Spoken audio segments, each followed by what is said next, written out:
So hello मित्रांनो, पुन्हा एकदा एक नवीन दिवस एक नवीन ब्लॉग तुमच्यासाठी घेऊन आलो आहे। आता आलो जाणार आहे गावी।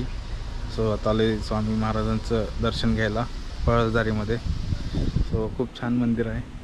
आपण नेहमीच प्रत्येक ट्रिपला या मंदिरात दर्शनासाठी येतो। कधी तुम्ही आला ह्या रूटने तर नक्कीच पळसदारीमध्ये स्वामी समर्थ महाराजांचा मठ आहे। खूप छान मठ आहे, प्रसन्न असं वातावरण आहे इथलं। नक्कीच या।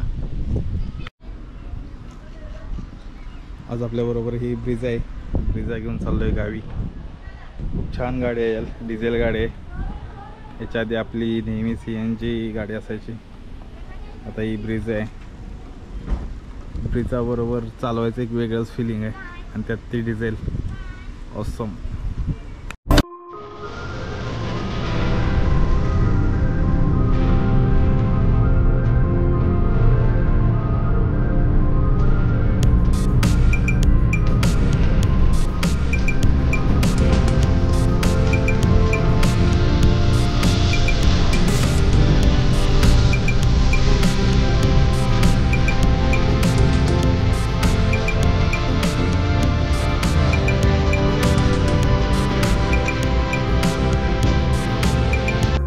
तो मित्रांनो, सायंकाळचे 5 वाजलेत आणि आता आम्ही पोहोचलो खेड शिवापूर टोल नाक्याच्या पुढे।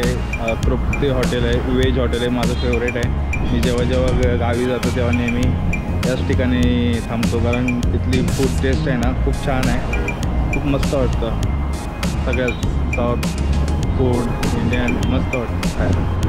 आणि आज ब्रेजा घेऊन आलेलो एक्सप्रेस हायवेला, तर काय खतरनाक रिस्पॉन्स दिला तिनं, असली पळत होती जबरदस्त। खरंच यार, डिझेल गाडी म्हणजे डिझेल गाडी, नाराज नाही करायचा तुझा। चला आता थोडासा नाश्ता करूया आणि चहा नाश्ता वगैरे करून पुढचा प्रवास सुरू करू।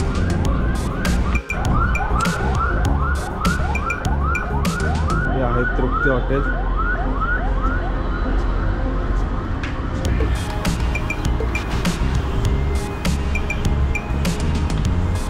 आत बसूया का बाहेर बसूया? बाहेरच बसूया, जाऊया सावलीत बसूया।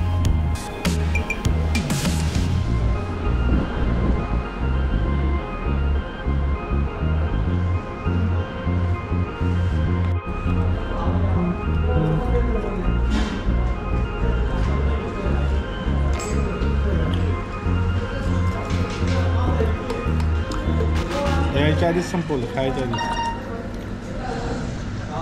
एकटीनं संपवलं।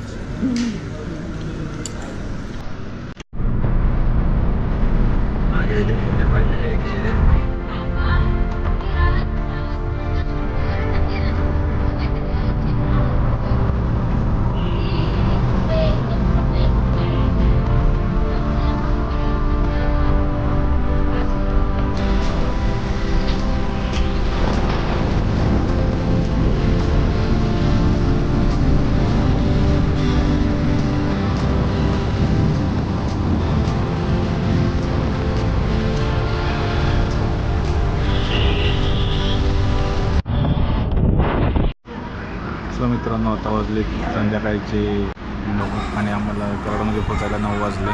सो आता एका हॉटेलमध्ये आलो जेवायला, कारण घरी खूप लेट होणार जेवायला।